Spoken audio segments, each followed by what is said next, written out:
હજુ તો આ માવઠાની આગાહીથી ખેડૂતો ચિંતામાં છે। ત્યાં એક જ સપ્તાહ બાદ બીજા માવઠાના પણ એંધાણ વર્તાઈ રહ્યા છે। હવામાન નિષ્ણાંત અંબાલાલ પટેલે દાવો કર્યો છે કે 15 માર્ચ આસપાસ પણ રાજ્યમાં વાતાવરણમાં પલટો આવશે અને માર્ચમાં અવારનવાર વાદળછાયું વાતાવરણ થવાની સંભાવના છે।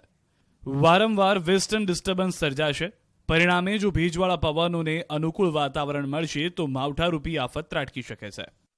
તારીખ 14-15 માર્ચમાં પણ હવામાન પલટાશે અને માર્ચમાં અવારનવાર વાદળવાયુ આગાજ કરે અને તારીખ 23-25માં સમુદ્રમાં હલચલ વધવાની શક્યતા રહેશે। હવામાન વિભાગના મીડિયમ રેન્જ મોડેલમાં પણ 13 માર્ચ આસપાસ સૌરાષ્ટ્ર તથા મધ્ય ગુજરાતના કેટલાક ભાગોમાં માવઠાની શક્યતા દર્શાવાય છે। જો કે હવામાન વિભાગ તરફથી આ અંગે સત્તાવાર કોઈ આગાહી નથી કરાઈ, પરંતુ મોડેલ જોઈને નિષ્ણાંતો માની રહ્યા છે કે માર્ચની મધ્યમાં પણ ખેડૂતોને માવઠાનો માર સહન કરવો પડી શકે છે।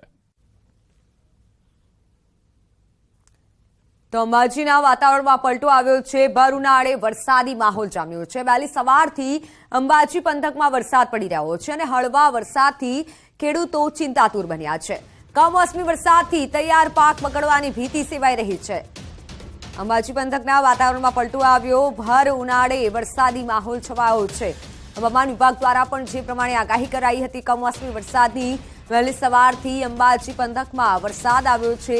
હળવા વરસાદથી ખેડૂતો ચિંતામાં મુકાયા છે। કમોસમી વરસાદથી ખેડૂતોને પાક નુકસાનીની ભીતિ છે, ત્યારે અંબાજી પંથકના વાતાવરણમાં પલટો આવ્યો। ભર ઉનાળે વરસાદી માહોલ સર્જાયો છે અને વહેલી સવારથી વરસાદ થઈ રહ્યો છે। હવામાન વિભાગની આગાહી પ્રમાણે કમોસમી વરસાદની જે આગાહી હતી, અંબાજીમાં આજે વહેલી સવારથી વરસાદ થઈ રહ્યો છે।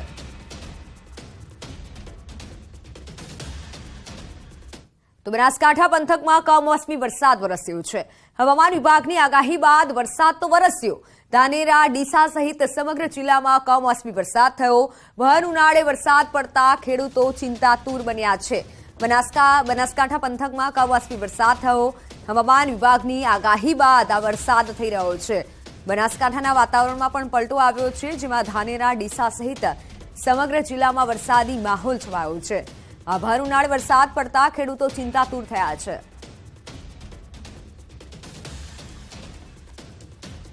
અન્ય સમાચારો પર નજર કરીએ તો રાજકોટના જસદણ માર્કેટિંગ યાર્ડમાં કમોસમી વરસાદની આગાહીના પગલે ખેડૂતોની જણસ બગડવાની ભીતિ છે।